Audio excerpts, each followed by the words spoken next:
Үлдсэн ят барьцаат зээлийн газар. Манай барьцаат зээлийн газар нь намрын урамшуул зарлаж 10 дугаар сарыг дуустал алт үнэт эдлийн хүүгээ 5% болголоо. Мөн ноутбук, зурагтын хүүг өдрийн 0.5% болголоо. Та бүхэн манайхаар өргөнөөр үйлчлүүлнэ. 10 дугаар хайранд дээрлэх үлдсэн ят барьцаат зээлийн газар.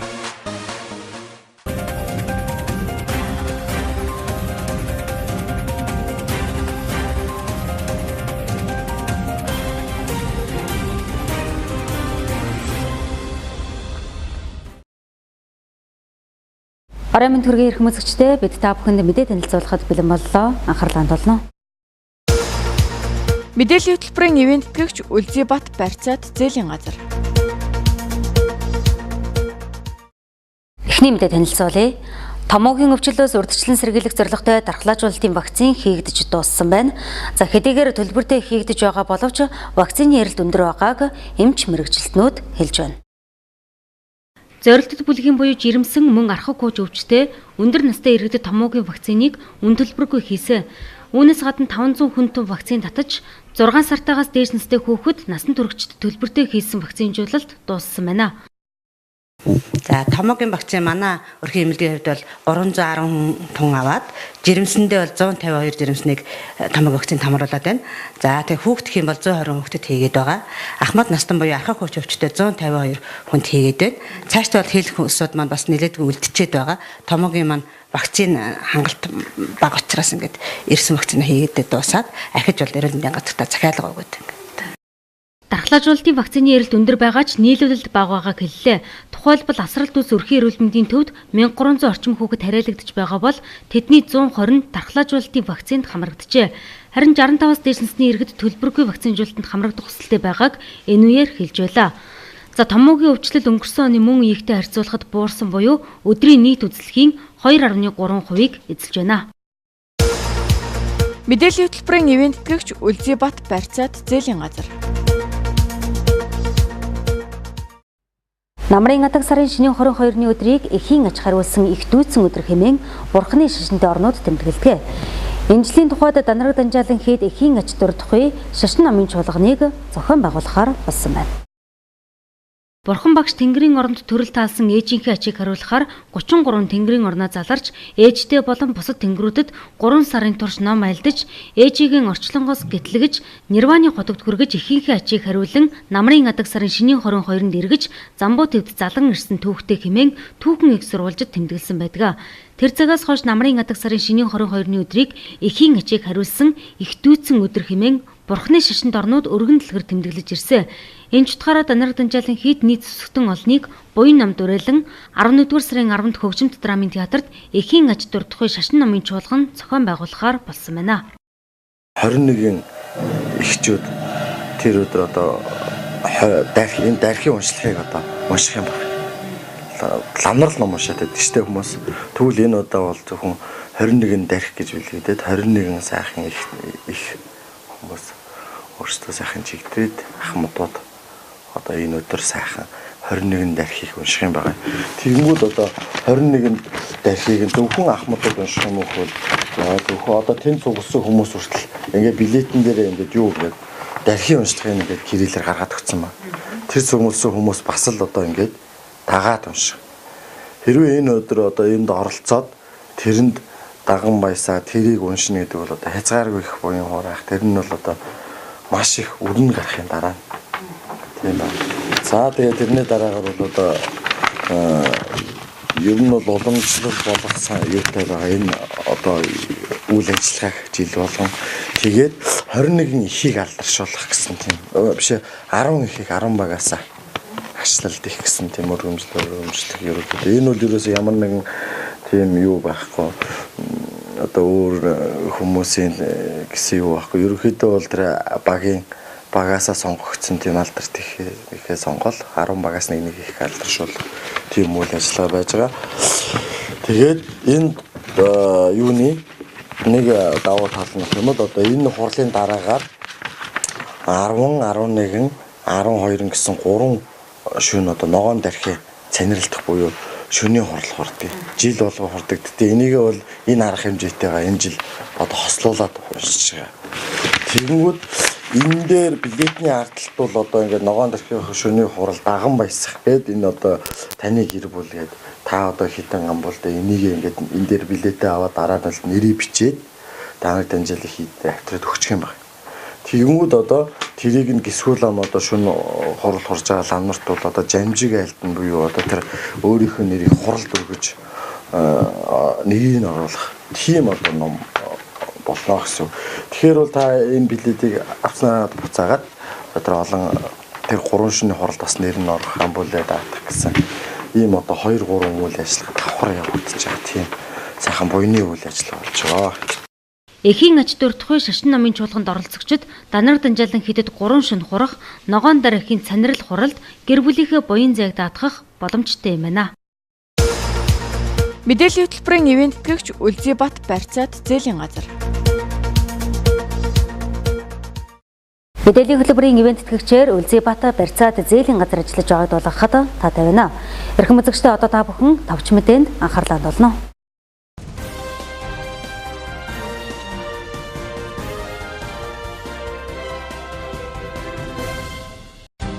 Монгол улсад орчин цагийн архивын салбар үүсэж хөгжсөний 90 жилийн ой хүрээнд архивын ерөнхий газраас орчин цагийн төрийн архив 90 жил нээлттэй хаалганы өдрөлгийг 11-р сарын 6-нд улс орон дээр зохион байгууллаа. Доронтой аймгийн архивын тасаг 11-р сарын 6-ны өдөр нээлттэй хаалганы өдрөлгийг зохион байгуулж, өдрөлгийн үеэр лавлгаа үйлчлэгийг үн төлбөргүй үзүүлж, нийт нэг судлаач 27 нэргэний хүсэлтийг хүлээн авч 36 хөмөргийн 67 хадгаламжийн нэгжээс эрэлт гайлт хийж 102 хуулбар олгожээ. Дээрх хэрэгтийн лавлгаа үйлчлэгэний төлбөр болох 357 мянган төгрөгийн хөнгөлөлтийг үзүүллээ. Маршал орлогын Чойболсонгийн амьдрал үйл ажиллагааг харуулсан 63 ширхэг гэрэл зургийг иргэдэд үйлчлэх танхимд байрлуулж, тус өдөрлөгт оролцсон иргэдэд үзэж сонирхоллоо. Мөн нээлттэй хаалганы үеэр архивд үйлчлэгээ авахар ирсэн иргэдэд өдөрлөгийн арга хэмжээ болон архивын талаар зөвлөгөө өгч ажилласан байна. Бүгд найрамдах Солонгос улсын Пинчон хотноо Пинчон 2018 өвлийн олимпийн 23 дугаар наадам 2018 оны 9-р сарын 25-нд болно. Энэхүү наадмын нээлтийн ёслол Пинчоны олимпийн цэнгэлдэх хүрээлэнд 2018 оны 2-р сарын 9-ний өдрийн 20 цагаас 2 цаг шахам үргэлжлэх бөгөөд нээлтийн тасалбарыг суудлын байршлаас хамаарат 220 мянгаас 1.5 сая вон, өнөөдрийн аншаар 484 мянгаас 3.3 сая төгрөгөөр худалдаалж байна. Нээлт үзэх А зэрэглэлийн суудал 1.5 сая вон бол B зэрэглэлийнх 800 мянган вон, C зэрэглэлийнх 600 мянган вон, D зэрэглэлийнх 220 мянган вон юм байна. Харин тэмцээн үзэх тасалбарын үн 20 мянган вон буюу 44 мянган төгрөгөөс эхэлж, үзэгчдийн хамгийн их сонирхлыг татдаг уран гулгалтын тэмцээний тасалбар 550-аас 800 мянган вон, өөрөөр хэлбэл 1.2 сая төгрөгийн үнэтэй, хоккейн алтан медалийн төлөв тэмцээний тасалбар 900 мянган воноор үзэх боломжтой юм байна. Богмалын мэлсэн өвчнөөс урдчилсан сэргийлэх 2 дахь удаагийн вакцин ирсэн бөгөөд орон нутагт хүргүүлж байна. Тодорхойлбол Оросын улбаны улсаас 15 сая тонн вакциныг 337.5 мянган Америк доллараар худалдан авч, Увс, Баян Улгийн ховд, Говьлтай, Завхан гэсэн баруун 5 аймагуд руу хүргүүлжээ. 2017 онд мэлсэн өвчнөөр 5500 орчим толгой Монгол бүхэн хоригдсон байна. Богмалын мэлсэн өвчний вакцины 9.6 сая тонн улсын нөөцөд үлдээх юм байна. Харин үлдсэн 5.4 сая тонн баруун 5 аймагт хуваарлан хүргүүлэх ажлыг Хүн сүдэ аж ахуйн хөнгөн үйлдвэрийн яамны харьяа Мал эмнэлэг үржлийн газраас зохион байгуулан ажиллаж байна. 2016 онд анх дэгдсэн мэлсэн өвчнөөр 12996 богмал хоригдсон бол 2017 онд 5500 орчим толгой Монгол бүхэн хоригджээ. Олон улсын стандартад нийцсэн уг вакцинжуулах ажлыг малд хийснээр мэлсэн өвчний тархлаа тогтоож, өвчнийг 5 жил хяналтанд авах боломжтой гэж Мал эмнэлэг үржлийн газраас мэдээлсэн байна. Доронтой аймагт төрийн байгууллагуудын авилгын эсрэг хууль тогтоомжийг хэрэгжилтийг газар дээр нь шалган туслах, авилгын нөхцөл байдлыг тодорхойлох, гэмтэргээс урьдчилсан сэргийлэх ажлыг зохицуулах салбар зөвлөлийн дэргэд ажиллах, олон нийтийн дэд зөвлөл байгуулагдаж, авилгатай тэмцэх газартай хамтран ажиллах гэрээ байгууллаа.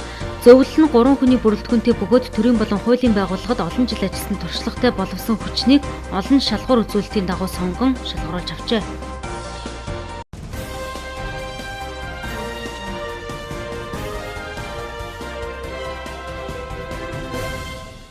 Мэдээллийн хөтөлбөр тодруулах улангаар үргэлжлэж байна. Өнөөдөр бид мэрэгжлийн хэлтийн газрын эрүүл ахуйн албан хамгааллын хэлтийн улсын байцаагч Цэрмаатай ярилцахаар студид орж ирүүлээд байна. За танд орой мэндэргий. Орой мэнд. За баярлалаа. Тэгэхээр мэрэгжлийн хэлтийн газраас хэлийн хяналт иргэн таны оролцоо гэсэн сарын аянийг зохион байгуулад байгаа. За энэ сарын аянийг 2 дахь удаага зохион байгуулж байгаа тийм ээ. Тэгэхээр энэ аяныг зохион байгуулж байгаа зорилгоос эхлээд. За мэргэжлийн хэлтийн газрын экспорт импорт хөлийн 20 цэрийн хяналтын хэлтэс. За 2017 оны 10 сарын 31-ээс 30-аас 11 сарын 31 хугацаанд 1 сарын хугацаатай хөлийн хяналт эргэн таны оролцоо гэсэн сарын аяныг зохион байгуулж үйл ажиллагааг эхлүүлээд байна. За манай хэлтсэн нь бол хөлийн бомбт дээр хүн мал амьтны эрүүл мэндийг хамгаалах зорилгоор олон улсын шуурхай мэдээлэл хүн мал амьтны халдварт өвчин, урамлын хорио зэрэгтэй зүйлс, за урамлын өвчин, стандарт чанарын шаардлага хангаагүй байц бараа бүтээгдэхүүн улсын хэлээр нэвтрүүлэхгүй байх хэрэгэн зорилготой ажилладаг. За энэ аяны хүрээнд бол иргэдийн оролцоог хөлийн хяналтад нэмэгдүүлэх зорилгоор мэдээллийг хэвлэл мэдээлэлээр идэвхжүүлэх, за иргэдэд санал асуумж авах, мэргэжил арга зургийг хангах зэрэг ажлуудыг төлөвлөн энэ ажиллагааг эхлүүлээд байна. Аян маань эхлээд бол багагүй хугацаа өнгөрлөө шүү дээ. Өнгөрсөн хугацаанд ямар үйл ажиллагааны зохион байгуулад байна вэ? За бид нэр өнгөрсөн ням гарагт үе 11 сарын 5-ны өдөр худалдаа үйлчилгээний шүр зах дээр эргэн таны оролцоо гэсэн өдөржингөө нээлттэй хаалганы байгууллагын үйл ажиллагааг сурталчлах нээлттэй хаалганы үйл ажиллагааг зохион байгуулсан. За энэ үйл ажиллагаар бол 150 орчим иргэдэд за иргэдийн өөрсдийнх нь мэдээллийг нэмэгдүүлэх зорилгоор тийм мэдээлэл өгч, за иргэдээс мөн санал асуумж авч экспортлагч, импортлагч аж ахуйн нэгжийн төлөөллүүдээс хөлийн хяналтын хэлтсийн үйл ажиллагааны талаар санал асуумж авч ажиллаа. Тэгэхээр иргэдийн мэдээллийг нэмэгдүүлэх хэмжээнд иргэд ер нь энэ хөлийн бомбын талаар хэр мэдлэг мэдээлэлтэй юм бэ? За хөлийн бомбын гэхээсээ илүү улсын хэлээр импортлогдож экспортлож байгаа бараа бүтээгдэхүүний чанарын аюулгүй шаардлагад бол иргэдийн бас өөрсдийнх нь мэдлэгийг нэмэгдүүлэх зорилгоор за тухайлбал чанарын аюулгүй шаардлага хангаагүй бараа бүтээгдэхүүн, хаяг ширхний зөрчилтэй бараа бүтээгдэхүүн худалдаалахад иргэд өөрсдөө худалдаж авахгүй байх талаар иргэдийн тэр тодорхой бас мэдлэгийг нэмэгдүүлэх зорилготой тийм сурчлагын ажлыг бол төвчүүлээд байна. Хэлээр ер нь хоригдсан хориотой бараа бүтээгдэхүүн нэвтрэх ийм зөрчлүүд ер нь хэрэг гардаг. Тухайлбал энэ жилийн хувьд. За энэ жилийн хувьд бол манай хэлцээс хөлийн бомбоор эрүүл ахуйн чанар аюулгүй үзэлтийн шаардлага хангаагүй хятад арх, за хаяг ширхний зөрчилтэй хүнсний бүтээгдэхүүн Монгол улсын бүртгэл бүртгэдэггүй ийм зэрэг зөрчлүүдийг бол илрүүлээд холбогдох хуулиудаа холбогдох арга хэмжээг авч ажиллаж байна. Аяны хүрээнд цаашдаа ямар үйл ажиллагаа зохион байгуулалт хийж байна? Ямар үйл ажиллагаанд бас иргэд оролцох боломжтой юм бэ? За ерөнхийдөө бол 2014 оны шадар сэтийн 60 дугаар тушаалаар мэргэжлийн хэлтэд хамрагдах барааны жагсаалтыг бол тодорхойлсон байгаа. Энэ жагсаалтад хамрагдаагүй ангилагдаагүй мэргэжлийн хэлтийн шалгалтад хяналтад хамрагдахгүй гэж ангилагдсан зарим бараанаас эрсдэл үүсэж байгаадаа холбогдуулан энэ барааны эрсдлийн ангилд өөрчлөлт оруулах саналыг бол энэ аяны хүрээнд хийн. За мөн тухайн импортлагч, экспортлагч орны тухайн одоо нөгөө хяналт зохистой тадлыг нэвтрүүлсэн үйлдвэрлэгдсэн импортын бараа эрсдлийн ангилаар ангилагдсан тухайн импортын барааны мэдээллийг бол манай байгууллага мэргэжлийн хэлтийн ерхий газрын вебсайтад байршуулж олон нийтэд мэдээлнэ. За мөн энэ үүнтэй холбоотойгоор засгийн газар 2014 оны 233 дугаар тогтоолоор батлагдсан шалгуур үзүүлэлтийн дагуу импортлагч аж ахуйн нэгжүүдийг эрсдлийн ангилаар ангилах ийм томоохон ажлуудыг бас төлөвлөд хийгдэж эхэлж байна. Эрсдэлтэй ангилалд шинээр одоо орох шаардлагатай бараа бүтээгдэхүүн хэмжээлтэй тухайлах юм бол ямар бүтээгдэхүүнийг нэрлэж болох вэ? За тухайлах юм бол ариун цэврийн цаас, гоо сайхны бүтээгдэхүүн зэрэг бараа бүтээгдэхүүнд бол хөлийн мэргэжлийн хяналтад хамрагдахгүй гэж заагдсан байгаа. Эдгээр бараанаас бас сүлээд эрсдэл үүсэж байгаа. Тэгэхээр иймэрхүү бараануудыг шинээр эрсдлийн ангилд хамруулж мэргэжлийн хяналтын хяналт шалгалтад хамруулах талаар санал боловсруулагдаж байгаа. Одоо яг дорн таймны мэргэжлийн хэлтийн газар иргэдэд энэ одоо бүх мэдээлэл ямар одоо шугамар түгэж ийнэ? Иргэд бас яаж холбогдож авч байгаа вэ? За мэдээллийг бол хөлийн бомбд дээр манай улсын байцаагчид газар дээрийн зөвлөмж гарын авлага материалаар өгч байгаа. За мөн манай байгууллагын вебсайт мэдээлэл байгаа. За фэйсбүүк дээр бол манай ерхий газрын мэргэжлийн хэлтийн ерхий газар гэсэн пэйж хуудас зэрэг мэдээлэлээр сошиал хэвлэл мэдээллийн байгууллагаар бол бас хангалттай мэдээлж байгаа. За баярлалаа. За баярлалаа. Үзэгчтэй тодорхойлгол энэ хүрээд өндөрлөлөө. За бид өнөөдөр мэргэжлийн хэлтийн газраас зохион байгуулж байгаа хэлийн хэлт иргэн таны оролцоо энийг сэдвээр ярилцлаа. За бидний хамтаас үзэгч та бүхэнд баярлалаа. Үргэлжлүүлэн мэдээллийн хөтөлбөрөөр авч үзээрэй. Мэдээллийн хөтөлбөрийн ивент тэтгэгч Үлзийбат барьцаат зээлийн газар. Одоо Дорнод аймгийн өнөөдрийн ханшийн мэдээ үзүүлье.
Мэдээллийн хөтөлбөрийн ивент тэтгэгч Үлзийбат барьцаат зээлийн газар.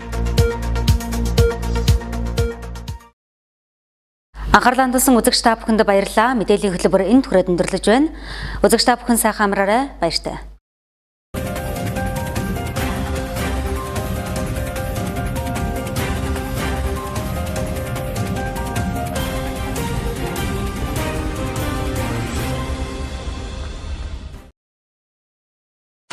Үлзийбат барьцаат зээлийн газар. Манай барьцаат зээлийн газар нь намрын уран шүүл зарлаж 10 дугаар сарыг дуустал алт үнэт эдлийн хүүгээ 5% болголоо.